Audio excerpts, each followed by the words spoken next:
Hello guys, welcome to another video. ఏంది ఇది పెద్ద బ్రిక్ లాగా ఉందనుకుంటున్నారా? ఇదే మనం తయారు చేసిన బ్యాటరీ ప్యాక్. దీని కెపాసిటీ ఎంతో తెలుసా? 100 ఆంప్ అవర్ అనమాట ఈ బ్యాటరీ కెపాసిటీ. అయితే మనకి ఈజీగా మన రూమ్లో ఉన్న లైట్స్ కానీ లేకుంటే మన సిస్టమ్ కానీ వీటినన్నింటినీ హ్యాండిల్ చేయగలుగుతాం అనమాట. మనకి ప్రాపర్ ఇన్వర్టర్తో కానీ కనెక్ట్ చేయగలిగామంటే. సో ఈ బ్యాటరీ ప్యాక్ని ఎలా తయారు చేసుకోవచ్చు ఏంటి అని నేను ఈ వీడియో అయితే ఎక్స్ప్లెయిన్ చేయబోతున్నాను. ఇది నేను యాక్చువల్లీ ఇది మన కంప్లీటెడ్ బ్యాటరీ ప్యాక్ అయితే కాదు, ఇది జస్ట్ మనకి పవర్ సోర్స్ మాత్రమే అనమాట. దీంతోంచి మనం డిఫరెంట్ టైప్ ఆఫ్ అవుట్పుట్ తీసుకోవడం కానివ్వండి, లేకుంటే ఇన్వర్టర్ కనెక్ట్ చేసి మనం డైరెక్ట్గా ఏసీ 220 వోల్ట్ అవుట్పుట్ సాకెట్ నుంచి తీసుకోవడం కానివ్వండి. సో ఆ విధంగా చిన్న చిన్న వర్క్స్ అయితే ఉన్నాయి. బట్ ఫస్ట్ థింగ్ దీన్ని 2 పార్ట్స్కి అయితే డివైడ్ చేస్తున్నాను నేను. అండ్ నెక్స్ట్ అప్కమింగ్ వీడియోలో ఏం చేద్దామంటే కంప్లీట్గా మనం ఒక కేసింగ్ అయితే తయారు చేద్దాం. ఆ బ్యాటరీని ఇంక్లూడ్ చేసి మనకి ఇన్వర్టర్తో సహా ఆ కేసింగ్ అయితే కంప్లీట్ కేసింగ్ అయితే తయారు చేసి దాంతో మనం వాల్ సాకెట్స్ కానివ్వండి, లేకుంటే 12 వోల్ట్ డిఫరెంట్ అవుట్పుట్ తీసుకోవడానికి మనకు కావాల్సిన అవుట్పుట్ టెర్మినల్స్ యాడ్ చేసుకోవడము. అండ్ ఇందులోంచి వోల్ట్ అండ్ యాంప్ ఎంత కన్జ్యూమ్ చేస్తుందో అని ఒక volt and amp meter add చేసుకోవడం. సో ఆ విధంగా మనకి డిఫరెంట్ టైప్ ఆఫ్ అవుట్పుట్ తీసుకోవడానికి మనకి ఏమేమి కావాలో వాటన్నింటినీ అయితే నెక్స్ట్ వీడియోలో అయితే యాడ్ చేసుకుందాం. బట్ ఫస్ట్ థింగ్ మనకి ఈ బ్యాటరీ ప్యాక్ అయితే కావాలి కదా. సో ఈ బ్యాటరీ ప్యాక్ తయారు చేసుకుని ఎలానో ఏంటి అని ఈ వీడియోలో అయితే చూద్దాం మనము. సో మీలో ఇంకా ఎవరైనా మన ఛానల్ని సబ్స్క్రైబ్ చేసుకోకపోతే మాత్రం వెంటనే సబ్స్క్రైబ్ అయితే చేసుకోండి. ఎందుకంటే ఈ type of content day by day మనం క్వాలిటీ ఇంక్రీజ్ చేసుకుంటా మనకి మంచి క్వాలిటీ వీడియోస్ మీకు ప్రొడ్యూస్ చేస్తూనే ఉన్నాను. సో మీకు ఆ వీడియోస్ నచ్చితే మాత్రం తప్పకుండా సబ్స్క్రైబ్ అయితే చేసుకోండి. So without any further delay let's get started.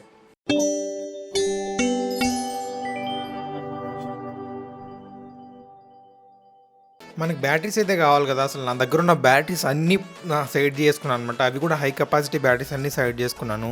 అంటే ఈ బ్యాటరీస్ మనకి 4.3 వోల్ట్ దాకా అయితే మేనేజబుల్గా హ్యాండిల్ చేయగలుగుతాయి అనమాట. నాట్ ఓన్లీ జస్ట్ 4.2 వోల్ట్సే కాదు, మనకి మ్యాక్సిమం అప్ టు 4.35 వోల్ట్స్ దాకా ఇది హ్యాండిల్ చేయగలుగుతాయి. కాబట్టి అలా హ్యాండిల్ చేసే హై కెపాసిటీ బ్యాటరీస్ అన్ని సపరేట్ చేసుకున్నాను. అండ్ వీటిలన్నింటినీ హోల్డ్ చేయడానికి నేను బ్యాటరీ హోల్డర్స్ ఉన్నాయి కదా, వాటిని అన్నింటినీ ప్రిపేర్ చేసుకున్నాను అనమాట. అంటే అన్నింటినీ కనెక్ట్ చేసి రోస్ కానీ కాలమ్స్ కానీ మనకి ఎన్ని బ్యాటరీస్ యూస్ చేస్తున్నాం దాన్ని బట్టి అయితే నేను ఈ విధంగా డివైడ్ చేసుకుని ప్రాపర్గా మనకి హోల్డర్ అయితే తయారు చేసుకున్నాను అనమాట. నేను ఈచ్ సెట్లో 34 సెల్స్ అయితే యూస్ చేస్తున్నాను. సో ఆ విధంగా నేను 3 సెట్స్ అయితే తీసుకుంటున్నాను అనమాట. చూడొచ్చు నేను ప్రాపర్గా ఇప్పుడు మన హోల్డర్ ఉంది కదా, అందులోకి అయితే అరేంజ్ చేసుకున్నాను అనమాట మన సెల్స్ అన్ని ప్రాపర్గా. మీరు సరిగ్గా గమనిస్తే నేను అన్ని పాజిటివ్స్ అన్ని ఒక సైడ్ పెట్టుకున్నాను అనమాట. ఈ హీట్ రెసిస్టెంట్ స్లీవ్స్ ఉన్నాయి చూసారా, మనకి టాప్లో పాజిటివ్ సైడ్స్ యాడ్ చేసుకోవడానికి. సో వాటిని యాడ్ చేసుకోవడానికి అయితే బ్యాటరీస్ అన్ని నేను పాజిటివ్ సైడే పెట్టుకున్నాను అనమాట. సో ఇప్పుడు మన అన్ని బ్యాటరీస్కి అయితే వీటిని అయితే యాడ్ చేసుకుందాం మనకి సెక్యూర్గా, సేఫ్గా. ఎందుకంటే మనం ఎక్కువ యాంప్ అవుట్పుట్ తీసుకున్నాం కాబట్టి మనకి చాలా సేఫ్గా అయితే తయారు చేయాలి ఈ బ్యాటరీ ప్యాక్ని. మనకి వీలైనన్ని సేఫ్టీ మెజర్స్ అయితే తీసుకోవాల్సి ఉంటుంది. మెడచు నేను అన్నీ అయితే యాడ్ చేసుకున్నాను అనమాట ప్రాపర్గా. వన్స్ అన్నింటికి నేను ఈ విధంగా హీట్ రెసిస్టెంట్ టేప్స్ వేసేసిన తర్వాత ఇప్పుడు ఏం చేస్తానంటే మనకి మిడిల్లో ఉన్నది ఆ రివర్స్ అయితే చేస్తున్నాను. సో దట్ మనకి సిరీస్ కనెక్షన్ ఇవ్వడానికి అయితే వీలుగా ఉంటుంది. మిడిల్ సైడ్లో ఉన్న మనకి 3 రోస్ బ్యాటరీ ప్యాక్స్ మొత్తం విచ్ మీన్స్ 34 బ్యాటరీస్ అన్నింటినీ నేను నెగిటివ్ సైడ్ వచ్చే విధంగా అయితే ఫ్లిప్ చేశాను అనమాట. వన్స్ ఈ విధంగా రివర్స్ చేసిన తర్వాత ఇంకా టాప్లో కూడా మనకి ఒక బ్యాటరీ హోల్డర్ ఉంది కదా, దాన్ని కూడా అయితే ఇన్సర్ట్ చేసుకుందాం ప్రాపర్గా. చూడొచ్చు నేను టాప్ సైడ్ ఉంది కదా ఈ బ్యాటరీ హోల్డర్, దీన్ని కూడా అయితే నేను నీట్గా అయితే ఇన్సర్ట్ చేస్తున్నాను అనమాట మన బ్యాటరీస్కి. ఇప్పుడు వీటికైతే కనెక్షన్ ఇవ్వాలి. మనకి ఇక్కడ 3 సెట్స్ కనిపిస్తున్నాయి చూసారు. ఈ 3 సెట్స్ని అయితే మనం ఫస్ట్ ప్యారల్గా అయితే కనెక్ట్ చేసుకుందాం, తర్వాత మనం సిరీస్ కనెక్షన్ అయితే ఇద్దాము. వీటికి సరిపడా నేను నికల్ స్ట్రిప్స్ అయితే కట్ చేసుకున్నాను అనమాట, ఈ హెచ్ బ్రిడ్జ్ టైప్స్. సో వీటితో అయితే మనం ఈజీగా కనెక్ట్ చేయొచ్చు అనమాట. సో వీటిలో నేను మనకి బ్యాటరీస్ ఎన్ని ఉన్నాయి వాటి ప్రకారం అయితే నేను కనెక్ట్ చేసుకున్నాను. ఇప్పుడు మన స్పాట్ వెల్డర్ ఉంది కదా, దాన్ని తీసుకొని మనం ఇంకా వెల్డ్ అయితే చేసేద్దాము. దీని గురించి నేను డెడికేటెడ్గా రివ్యూ చేస్తే ఒక వీడియో చేశాను. ఆ వీడియో చూడకపోతే మాత్రం లింక్ డిస్క్రిప్షన్లో వేసాను, లేకుంటే మన ఛానల్లో ఉంటుందో ఒకసారి చెక్ చేయండి. సో ఇప్పుడు మనం ఈ స్పాట్ వెల్డర్ అయితే యూస్ చేసుకొని ఇంకా స్పాట్ వెల్డ్ అయితే చేసి మనం అన్నింటికి కనెక్షన్స్ అయితే ఇచ్చేద్దాము. సో మనం ఇప్పుడు మనకు కనిపిస్తుంది చూస్తారు, ఈ సెట్ని ప్యారల్గా అయితే కనెక్ట్ చేసుకోవాలన్నమాట. ప్యారల్ కనెక్ట్ చేస్తూనే పక్కన ఉండే సెట్కి అయితే సిరీస్ కనెక్షన్ ఇవ్వాలి.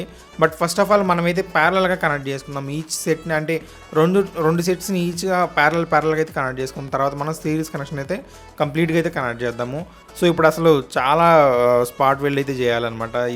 ఇవేం తక్కువ బ్యాటరీస్ అయితే కావు, లైక్ 10-20 బ్యాటరీస్ అయితే కావు, లైక్ 102 బ్యాటరీస్ అనమాట టోటలీ.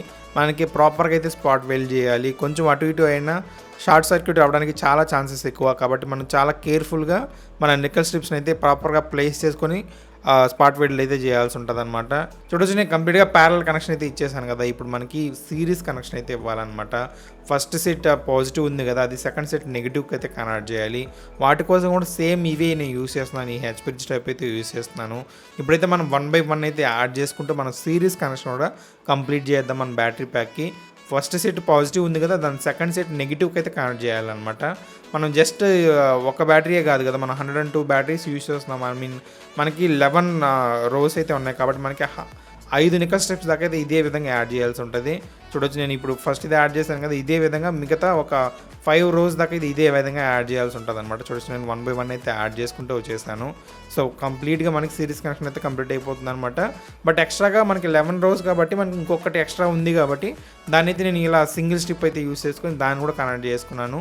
సో ప్రాపర్గా నేను సిరీస్ కనెక్షన్ అయితే ఇచ్చేసాను అనమాట. అండ్ ఆ ఫైనల్ సెట్ ఉంది చూసారా, అది 3 రోస్లో ఉంది చూసారా, దాన్ని అయితే మనం ప్రాపర్గా కనెక్ట్ చేయలేదు. సో వాటిని కూడా మనం ఇప్పుడు ఆ మూడింటిని కనెక్ట్ చేసుకున్నామంటే అది ప్యారలల్ కనెక్షన్ అయితే అవుతుంది అనమాట. అన్నీ ఇది పాజిటివ్ సైడ్సే కాబట్టి.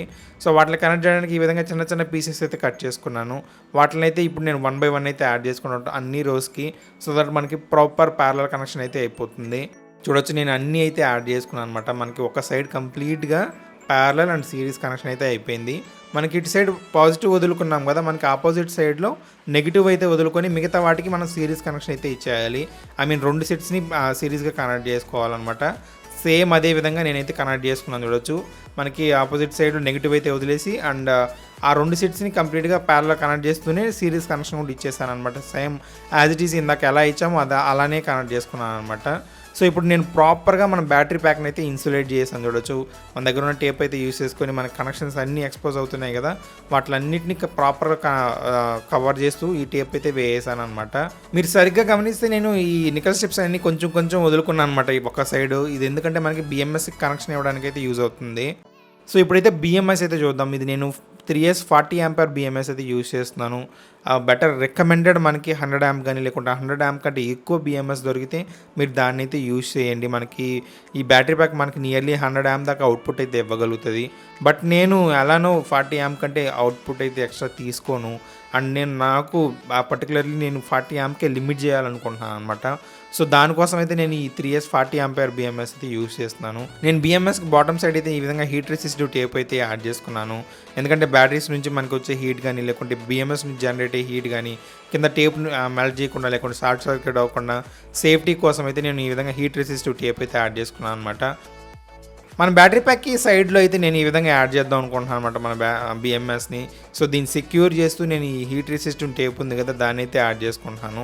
వన్స్ ఒక లేయర్ దాన్ని వేసేసిన తర్వాత ఇంకా దీన్ని స్ట్రాంగ్గా హోల్డ్ చేయడానికి మన రెగ్యులర్ ఫిలమెంట్ టేప్ ఉంది కదా, దాన్ని అయితే యూస్ చేసి స్ట్రాంగ్ అయితే అంటించేసుకుంటున్నాను. సో ఇప్పుడైతే వీటికి కనెక్షన్స్ అయితే ఇచ్చేద్దాము. మనం రెగ్యులర్ 3S బిఎంఎస్కి ఎలా కనెక్షన్ ఇస్తామో అలానే అనమాట. కాకపోతే ఇందులో మనకి కరెంట్ ఫ్లో చాలా ఎక్కువ ఉంటుంది కాబట్టి మనకి ఎన్ని కనెక్షన్స్ వీలైతే అన్ని కనెక్షన్స్ ఎక్స్ట్రాగా ఇవ్వాలన్నమాట. జస్ట్ నెగిటివ్ దానికే నేను చూడొచ్చు లైక్ 5 or 4 అయితే యాడ్ చేసుకున్నాను. నేను దీన్ని యాడ్ చేసుకున్న తర్వాత మళ్ళీ ఇంకొక 2 or 3 వైర్స్ దాకా అయితే ఎక్స్ట్రా యాడ్ చేసుకున్నాను అనమాట. అది వీడియోలో అయితే ఇంక్లూడ్ చేయలేదు. మనకి జస్ట్ 4 వైర్స్ 3 వైర్స్ అయితే సరిపోదు. మనకి ఇందులోంచి చాలా ఎక్కువ కరెంట్ అవుట్పుట్ అయితే వస్తుంది కాబట్టి మనకి వీలైనన్ని ఎక్కువ కనెక్షన్స్ అయితే ఇవ్వడానికి ట్రై చేయండి.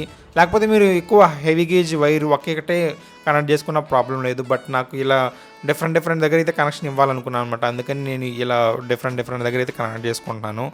సేమ్ అదే విధంగా 4.2 volt కనెక్షన్ కానీ అండ్ మిగతా కనెక్షన్స్ కూడా ఈ విధంగా నాకు ఎన్ని వైర్స్ వీలైతున్నాయో అన్ని వైర్స్ అయితే ట్విస్ట్ చేసుకొని నాకు అక్కడ టర్మినల్స్ వదులుకున్నాను కదా, అక్కడైతే కనెక్ట్ చేసుకున్నాను అనమాట మన బిఎంఎస్కి. నేను 6 or 7 వైర్స్ ఇచ్చున్నాను ఒక్కో టర్మినల్కి. ఆ విధంగా మనకి ఎక్కువ కరెంట్ అనేది ఫ్లో అవుతుంది కాబట్టి జస్ట్ 1, 2 అయితే ఇచ్చి వదిలేయలేదు, జస్ట్ యాడ్ చేసుకుంటూ పోయాను అనమాట. నాకు ఎన్ని వీలవుతున్నాయో అన్నీ అయితే యాడ్ చేసుకున్నాను. అండ్ ఇక్కడ నేను యూస్ చేసిన వైర్స్ కూడా చాలా హై క్వాలిటీ వైర్స్ అనమాట. ఏవో చిన్న వైర్స్ అయితే మీకు చిన్నగా కనిపిస్తున్నాయి కానీ బట్ చాలా హై కరెంట్ అయితే ఇవి కేపబుల్ అనమాట, ఈజీగా హ్యాండిల్ చేయగలుగుతాయి. కాబట్టి నేను లైక్ 6 or 7 పీసెస్ దాకా అయితే యూజ్ చేశాను ఒక్కొక్క టర్మినల్కి. సో యాజ్ యూజువల్ మనం బ్యాటరీ ప్యాక్ తయారు చేసినప్పుడు మనం వోల్టేజ్ చెక్ చేయడం మన ఆనవాయితీ అనమాట. సో వోల్టేజెస్ అయితే ఒకసారి చెక్ చేసేసుకుందాము. చూడొచ్చు మనకి బ్యాటరీ వోల్టేజెస్ అయితే చాలా తక్కువ అయితే వస్తున్నాయి, ఎందుకంటే మనం బ్యాటరీస్లో ఫుల్గా ఛార్జ్ అయితే లేదు, చాలా తక్కువ ఛార్జ్ అయితే ఉంది కాబట్టి మనకు అవుట్పుట్ అనేది చాలా తక్కువ వస్తుంది అనమాట. సో మనం తర్వాత ఛార్జ్ అయితే చేసుకుందాము. మీరు కనెక్షన్స్ చూడొచ్చు, నేను ప్రాపర్గా ఈ సెల్స్ యాడ్ చేసుకున్నాను కదా ఎక్స్ట్రా ఒక్కొక్క సెల్స్, వాటికైతే వాటి కింద అయితే నేను వైర్స్ అయితే తీసుకొని కనెక్షన్ అయితే ఇచ్చాను. మీరు సరిగ్గా గమనిస్తే ఆ వైర్స్ కింద నేను హీట్ రెసిస్టివ్ టేప్ అయితే యాడ్ చేసుకున్నాను అనమాట. మనకి ఈ వైర్స్ నుంచి ఎక్కువ హీట్ అలాంటివి జనరేట్ అయితే మనకి బ్యాటరీస్ నుంచి జనరేట్ అయినా మనకి ఎలాంటి ప్రాబ్లం అయితే ఉండదు. నేను 2.5 స్క్వేర్ మిల్లీమీటర్ వైర్స్ ఉన్నాయి కదా, వాటిని అయితే యూస్ చేస్తున్నాను అనమాట అవుట్పుట్ తీసుకోవడానికి. అండ్ దాంతోపాటు ఒక డీసీ పిన్ కూడా యాడ్ చేసుకుంటున్నాను, సో దట్ మనకి బ్యాటరీని ఛార్జ్ చేయడానికి అలాంటి వాటికి అయితే యూజ్ అవుతుంది. మీరు యూస్ చేసే DC pin like around 5 amp కానీ లేకుంటే 10 amp దాకా మనకి బేర్ చేయగలిగితే అయితే యూజ్ చేయండి. ఇది మనకి హై కెపాసిటీ బ్యాటరీ అనమాట. సో కొంచెం కేర్ఫుల్గా మనకి హై కెపాసిటీ సపోర్ట్ చేసే డీసీ పిన్ కానీ అలాంటివి అయితే యూజ్ చేయండి. లేకుంటే లేదు ఏదైనా తక్కువ గేజ్ ఉన్న వైర్స్ కానీ యూజ్ చేస్తారంటే మనకి ఈజీగా మెల్ట్ అయిపోతాయి అనమాట, మనకి ఎక్కువ కరెంట్ అందులోంచి పాస్ అయినప్పుడు. సో ఇప్పుడు మిగతా కనెక్షన్స్ అన్నీ ఉన్నాయి కదా, ఎక్స్పోజ్ అయ్యే కనెక్షన్స్ అన్నీ ఉన్నాయి కదా, వాటిలన్నిటిని కవర్ చేసేయాలన్నమాట. నేను నీట్గా హీట్ రెసిస్టివ్ టేప్ అండ్ అలాగే మన దగ్గర ఉన్న ఫిలమెంట్ టేపు వాటిలన్నిటిని అయితే యూజ్ చేసి నేను నీట్గా మొత్తం అయితే ఇన్సులేట్ చేస్తాను మన బ్యాటరీ ప్యాక్ని. సో చూసారు కదా, ఈ విధంగా అయితే తయారు చేసుకోవచ్చు అన్నమాట ఈ బ్యాటరీ ప్యాక్ని. మీకు కంప్లీట్గా అర్థమయ్యేలా చెప్పాను అనుకుంటున్నాను. నేను ఇందులో యూజ్ చేసిన బ్యాటరీస్ అన్నీ హై కెపాసిటీ బ్యాటరీసే అనమాట. లైక్ 2750 mAh నుంచి దగ్గర క్లోజ్లీ ఉన్న mAh బ్యాటరీస్ అన్నీ తీసుకున్నాను అనమాట. సపరేట్ చేసుకుని నేను ఇప్పుడు ఈ బ్యాటరీ ప్యాక్ అయితే తయారు చేశాను. అండ్ దీన్ని ఛార్జ్ చేయడానికి నాకు నియర్లీ 11 hours అయితే పడుతుంది. మనకి ఐడియల్గా కూల్గా అయితే ఛార్జ్ అవుతుంది, ఏ బ్యాటరీస్ మనకి హీట్ అవ్వకుండా. ఎందుకంటే మనకి ఫస్ట్ ఛార్జ్ చేస్తున్నాం కదా ఈ బ్యాటరీస్ అన్నిటిని, ఇంతవరకు ఛార్జ్ చేసి డిశ్చార్జ్ చేయలేదు, మనం ఇప్పుడే ఫస్ట్ ఛార్జ్ చేస్తున్నాం కాబట్టి మనం ఫస్ట్ ఛార్జ్ చేసే సైకిల్స్ చాలా క్రూషియల్ అనమాట, చాలా ఇంపార్టెంట్ వాటిని ప్రాపర్గా మనం ఛార్జ్ చేయడము.